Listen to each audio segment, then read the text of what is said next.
একটি ছোট গ্রামে এক গরিব বৃদ্ধা থাকতেন। তার ছোট্ট কুঁড়ে ঘরের সামনে ছিল একটি বড় সজনে গাছ। বসন্ত এলেই গাছটা ভরে যেত সাদা সাদা সজনে ফুলে। সেই ফুলের গন্ধে চারপাশ যেন মিষ্টি হয়ে উঠত। গ্রামের অনেক মানুষ প্রতিদিন এসে ফুল তুলে নিয়ে যেত। কেউ ভাজা বানাতো, কেউ তরকারি রান্না করত। কিন্তু আশ্চর্যের কথা, বৃদ্ধা কখনো কাউকে কিছু বলতেন না।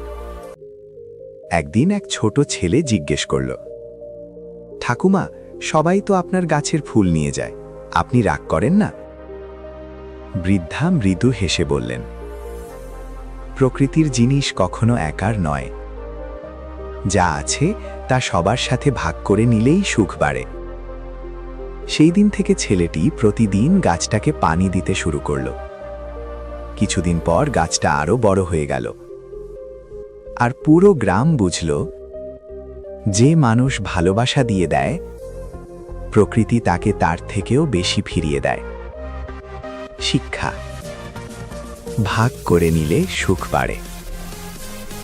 এমন সুন্দর গল্প শুনতে রোমাঞ্চ টিউব অফিসিয়াল চ্যানেলটি সাবস্ক্রাইব করতে ভুলবেন না।